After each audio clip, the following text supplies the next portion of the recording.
calamiteux, l'un des pires matchs, paraît-il, de l'équipe de France. Seul à le penser ce soir. Je suis pas trop d'accord avec vous, parce qu'en fait, pour moi, c'est désastreux.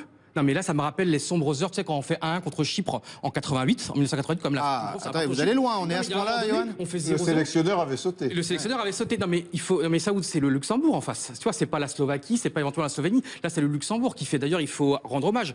Mais là on peut pas dire seulement on a eu 75 occasions donc non. Non, Kurzawa, il est pas capable en tant que professionnel de faire un centre qui arrive dans les pieds, c'est pas possible. Griezmann il rate quand même 2 occasions monumentales. Et Zidane avait ça, Cristiano Ronaldo a ça, Messi un peu moins, mais un petit peu quand même. C'est des chiens parfois, pardonnez-moi l'expression, sur un terrain de football. Et Paul Pogba, lui, il veut se faire plaisir, il veut faire des jolies choses. C'est super, mais c'est la cour de l'école parfois.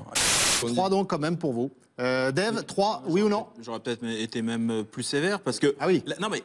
C'est sa plus mauvaise note de l'histoire, hein, à mon avis.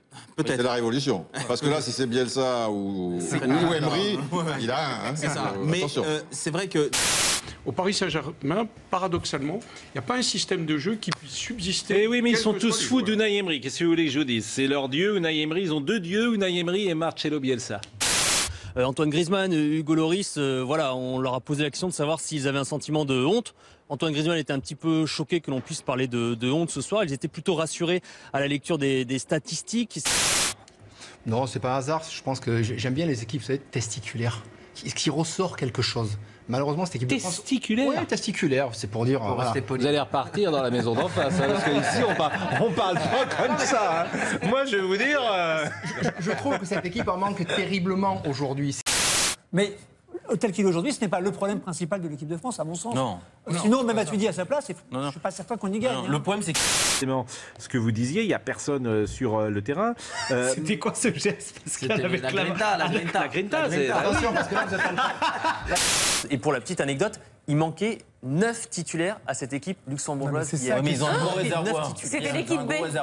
Attention, le couloir est ouvert. Qu'est-ce qu'il fait? Il file, il y va. Voilà. Mais c'est pas forcément à lui. À un moment donné, c'est là au milieu de terrain où il y a quelqu'un qui doit dire mon garçon, attends, arrête. Ouais. Mais après, la chose qui me dérange le plus, c'est pas les 17 centres, c'est les 41 ballons perdus. Face à qui? Face à personne.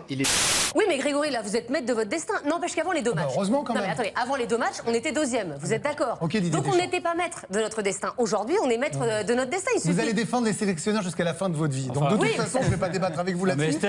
Est-ce que tu peux comprendre en tant qu'entraîneur qu'un joueur comme aussi talentueux qui joue au PSG avant à Monaco n'est pas capable de lever un ballon, n'est pas capable de faire un centre? Là, c'est vraiment, je te jure, les statistiques sont effrayantes. Là, on aurait dit Evra. 41. Alors que Kurzawa ou Aurier. Alors que...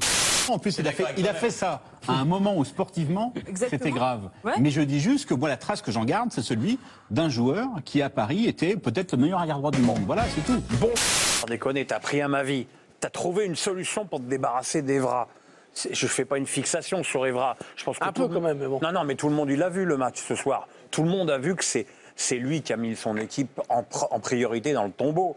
Je veux dire, t'as son remplaçant. Si t'as pas les burnes de le mettre sur le banc de touche, laisse-le faire ses vidéos à la noix le lundi, là, I love this game. Ah bah on le voit. On le voit, on le love pour lui, this game. Les Rennais ont adoré aussi. Alors, félicitations pour ta carrière, félicitations pour tout ce que tu as fait. Tu as été un super joueur, tu as gagné plein de titres, il n'y a pas de problème. Mais mec, arrête.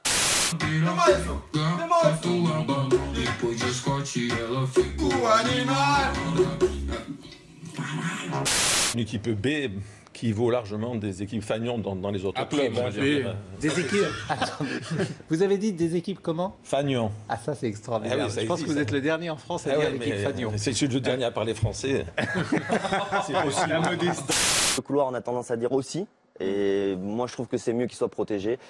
Mais à partir du moment où tu le sais, bon, ça devient un spectacle. Mais il a raison, tu mets une gifle à quelqu'un que tu prends en photo, c'est sur tous les réseaux sociaux, etc. Maintenant, c'est complètement différent. Mais vous n'étiez pas là pour mettre des gifles. Je vous rappelle.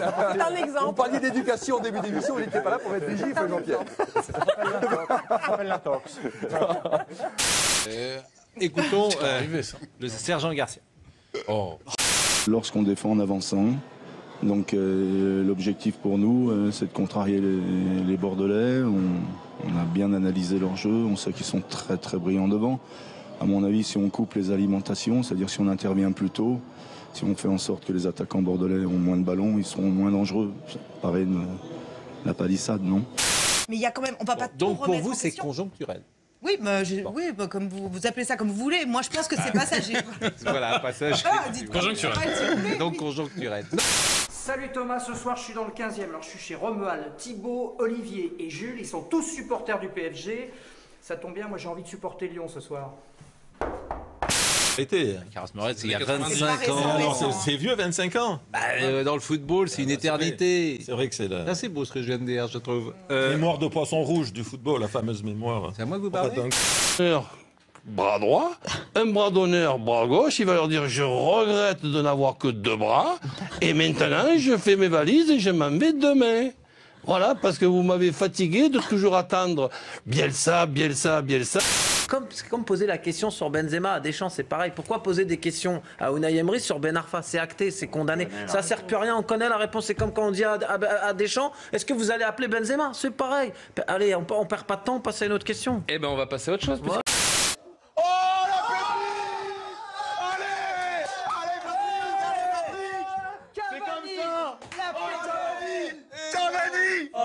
Son compte Instagram, un réseau social de photos, une photo de lui avec Kylian Mbappé et pas évidemment d'Edinson Cavani sur cette photo. Et puis on a enquêté et on se rend compte, alors c'est la cour d'école entre ces attaquants du Paris Saint-Germain, que Neymar a cessé de suivre le compte d'Edinson Cavani. Vous êtes sûr qu'il était inscrit au compte Instagram? Absolument, on a vérifié avec la rédaction des sports de CNews, il était inscrit et il a cessé de le suivre.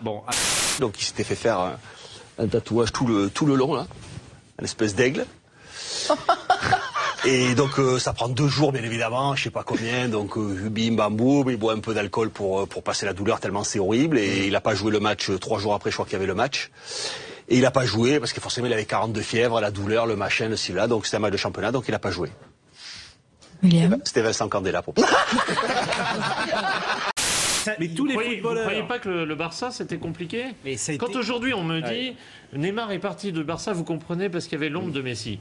Bidon, ça c'est à 14 ans on pense comme ça. Ou alors l'ego des stars amène à avoir une mentalité de 14 ans. Je ne crois pas à ça. Oh là là, CSC. Les mecs, ils auront gagné avec 2 CSC. C'est scandaleux, mais c'est génial. Alors l'embrouille, au-delà de ce qui s'est passé. Là, ça va loin. Là, je suis abattu. Je suis abattu. C'est la cour d'école un petit peu. Il a cessé de le suivre sur Insta. Je sais pas comment on va se relever de tout ça. La Ligue des Champions, c'est fini. C'est mort là. Terminé. On ne l'aura pas cette année, c'est terminé. C'est la remontada bis. Bon, allez, au-delà. S'en remettre.